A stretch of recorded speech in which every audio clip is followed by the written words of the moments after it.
दुश्मन और देश के दुश्मन अपना काम कर जाएंगे। विद्यानाथ जी, आप हिंदुओं को जात में लड़ाते रहिए, देश के दुश्मन अपना काम कर जाएंगे। छांगुर बाबा ने सैकड़ों करोड़ की प्रॉपर्टी बना ली, पूरा नेटवर्क चला रहा है, पूरी उसने एक फौज तैयार कर दी, हिंदू महिलाओं को, हिंदू बेटियों का धर्म परिवर्तन करवा रहा है, बलात्कार कर रहा है, जोर जबरदस्ती कर रहा है, जो नहीं मान रही थी उसको दफना देता था। और आप जात जात करते रहिए अखिलेश जी। विद्यानाथ जी, दो बातें मुझे कहनी है, दो बातें कहनी है मुझे अखिलेश जी से। ये बताइए कि सरकार दो जिम्मेदारी है या नहीं? ठीक है, सरकार की कोई असफलता है या नहीं? विजय शंकर जी जवाब देना चाहते हैं, बोलिए, उसके बाद इशिका तनेजा जी। रोकने में अखिलेश जी, ये बात आप मानते हैं नहीं? अखिलेश जी, ये छंगुर बाबा 2014 के बाद नहीं बना है और अखिलेश जी की सरकार में आगे बढ़ा है। अब तो बेनकाब हुआ है ना, अब तो पकड़ा गया है ना, अब तो उसकी सारी गोल पट्टी छूट रही है ना। अखिलेश जी, अभी दूसरा आपने एक विषय, अजय यादव को काट दिया गया बिहार में। एक भी शब्द अखिलेश यादव जी ने, अखिलेश कटियार जी ने, तेजस्वी यादव ने, जो यादव की बात करते हैं, मैं तो पूरे हिंदू समाज की बात करता हूं। और अखिलेश जी, मैं ये कहता हूं, बचेंगे आप भी नहीं, इनके प्रकोप से बचेंगे हमारे परिवार भी नहीं है, चाहे यादव जी हो, चाहे वो तिवारी जी हो, चाहे वो जाटो जी हो, चाहे कोई हो, कोई नहीं बचेगा। इसलिए भविष्य को सुरक्षित रखना है, अपने बच्चों को सुरक्षित रखना है, तो इनके जाल से बचना चाहिए, ये समझिए आप।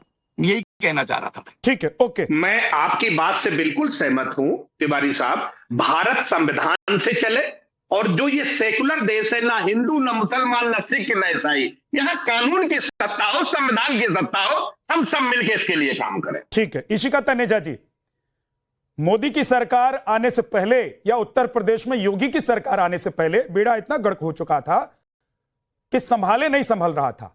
अब एक एक कर जांच में जो सबूत मिल रहे हैं या जो जानकारी मिल रही है, उससे पता चल रहा है कि इस देश में अंदर ही अंदर क्या साजिश चल रही है, इस देश को कैसे इस्लामिक राष्ट्र बनाने के लिए जिहादी कट्टरपंथी लोग काम कर रहे हैं। जी, मुझे लगता है सबसे पहले ना हमें सही शब्दों का इस्तेमाल करना बहुत ज्यादा जरूरी है।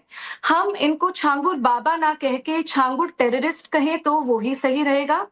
दूसरी बात यह है कि हम इसको लव जिहाद ना कह के गर्भ जिहाद करें, क्योंकि एक लड़की को टारगेट नहीं करा जाता है, पूरे कुल को डिस्ट्रॉय करा जाता है। तो ये गर्भ जी, मैं आपके पास आ रहा हूं। हाँ, ये गर्भ को जो ये बदलाव है कि आगे आने वाली जितने भी लड़कियों से पैदाइश होगी, वो उसको बदलने की जो साजिश रची जाती है, ये एक लड़की के अगेंस्ट नहीं, इसको लव जिहाद ना कह के गर्भ जिहाद कहा जाए। तीसरी चीज मुझे ये लगती है कि भाई जिसके यहाँ पे जब ये हुआ, उस सरकार को उसका रीजनिंग देना ही पड़ेगा कि कैसे ऐसे टेररिस्ट एक्टिविटीज आपके जब आप रूल कर रहे थे तो ये कैसे हो पा रहा था, कैसे ये पैसा आ पा रहा था, आपने इस बात का क्यों ध्यान नहीं रखा। आज जब खुलासा हो रहा है तो सब अगर उंगली उठा रहे हैं, मुझे लगता है कि जिसके जब जो सरकार में था, जिसके अंडर ये रूट्स को जो गहराई उन्होंने पकड़ी है, ये उनको आंसर करना पब्लिक के लिए बहुत ज्यादा जरूरी है। और चौथी चीज मुझे लगती है कि जितने भी मुसलमान हैं, मुझे लगता है कि उनकी सबसे सुंदर बात है कि उनकी एकता, तो उनको एकजुट होकर इनके अगेंस्ट फतवा जारी करना चाहिए, पूरे वर्ल्ड में ये बताना चाहिए कि ये टेररिस्ट एक्टिविटीज है और मुस्लिम वर्ग इसका बिल्कुल से विद्रोह करते हैं, इसका बहिष्कार करते हैं। और उनको ये जितना हिंदू इसके अगेंस्ट है, मुसलमानों को अगर वो सच में समझते हैं तो सामने आना चाहिए और उसके अगेंस्ट बोलना चाहिए।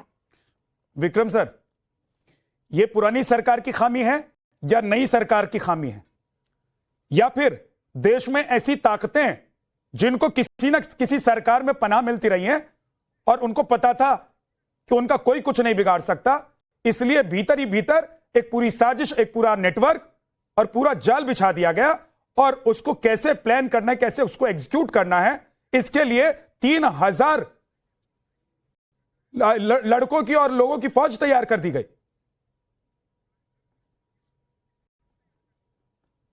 विद्यानाथ जी, आप अगर देखें 300-400 करोड़ एक बहुत बड़ी रकम होती है। इन्होंने बलरामपुर के और उतरौला के तहसील और जिस तरीके से किया था, इसमें केवल 1 करोड़ में यह सबको खरीद सकते थे। आपके सामने मैं तो एक चीज कहता हूं, जब अपने सिक्के खोटे हो तो गैरों की बन आती है, जब अपने सिक्के खोटे हो तो गैरों की आती है।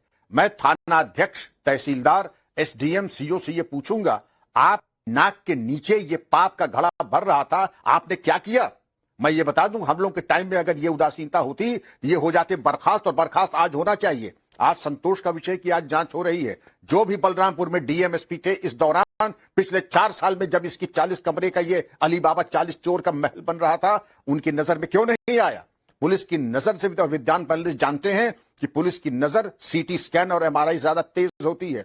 अगर आपने कोई भी छोटा सा काम, कोई भी अवांछनीय व्यक्ति आता है, वो पुलिस की और इंटेलिजेंस की नजर से छुप नहीं सकता है। यह हो कैसे गया? मैं तो ये स्तब्ध हूं देख करके। और मेरा परामर्श होगा सरकार को और यूपी पुलिस को कि अब वक्त आ गया है कि बलरामपुर कुर्बानी मांग रहा है, दे दीजिए कुर्बानी आज। ठीक है सर। और उसके गिरोह इस्लामिक सेंटर अगर यह फतवा जारी कर दे, इस्लामिक सेंटर अगर यह फतवा जारी कर देते हैं कि गजवाए हिंद होगा 1 साल पहले, और 1 साल बाद छांगुर जैसा देश के खिलाफ साजिश करने वाला और हिंदू सनातनियों के खिलाफ साजिश करने वाला पकड़ा जाता है, तो क्या अलीमुद्दीन जी, क्या इसके पीछे वो सोच नहीं है जो देश में रहकर ही इस देश की खाते हैं और उसमें फिर थाली में छेद भी करते हैं?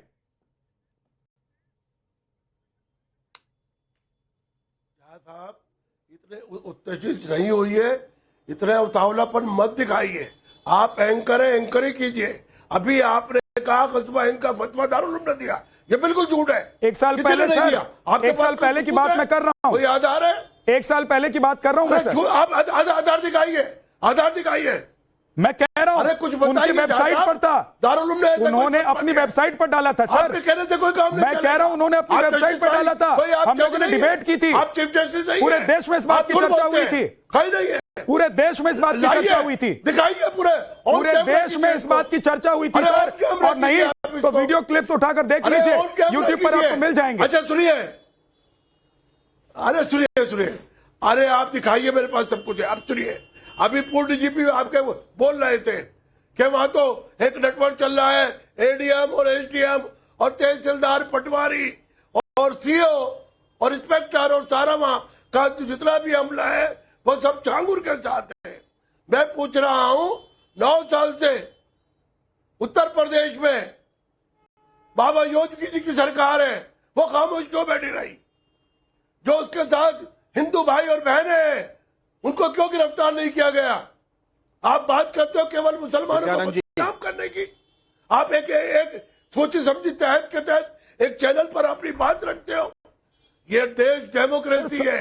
ये बाबा साहब मौलाना अलीमुद्दीन जी, साजिश मैं कर रहा हूं कि छांगुर कर रहा है? छांगुर के खिलाफ तो आप एक शब्द नहीं कह रहे हैं। ये हिंदू राष्ट्र हो सकता है? छांगुर साजिश कर रहा है या मैं कर रहा हूं, ये बताइए।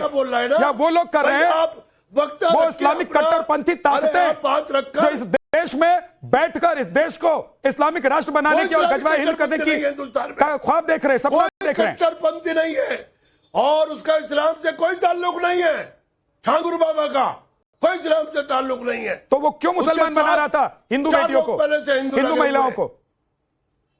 कौन बना रहा? उन पर एक्शन छांगुर है। हम कहते हैं छांगुर को भी कड़ी से कड़ी सजा दो, लेकिन उसके साथ जो 2 मियां बीवी है, जो हिंदू है, हिंदू समाज से आते हैं, उस पर आप डिबेट नहीं करते, उस पर चर्चा नहीं करते। आप चर्चा सिर्फ करते हो जलालुद्दीन पर करते हो। तो जलालुद्दीन पर चर्चा हो रही है, आपको दिक्कत हो रही है? जलालुद्दीन से लेना देना, आपको जलालुद्दीन पर चर्चा हो रही है तो दिक्कत हो रही है क्या? अरे सुनो, कोई चर्चा नहीं हो रही। आपको जलालुद्दीन पर चर्चा हो रही है तो दिक्कत हो रही है क्या? मैं क्या कह रहा हूं, हमें वो इस्लाम का ठेकेदार नहीं है, ना वो कोई मौलवी है, ना कोई मुल्ला है, ना इस धर्म का कोई प्रचारक है। तो कौन है वो? कैसे कह दिया आपने? वो कौन है? चैनल पे बैठ के वो कौन है? वो क्यों? वो कौन है? 47 में वो कौन है जो हिंदुओं को मुसलमान बना रहा है? अरे कितने हिंदू पकड़े गए जासूसी करते हुए? अरे जो कितने मैं कह रहा हूं, छांगुर कौन है? करते हुए छांगुर किसका सिपाही है? ये छांगुर किसका सिपाही है? ये किसके लिए काम कर रहा है? छांगुर ये हरकत करता है। मैंने पहले डिबेट में कहा है आपसे, उसको कड़ी से कड़ी सजा मिलनी चाहिए।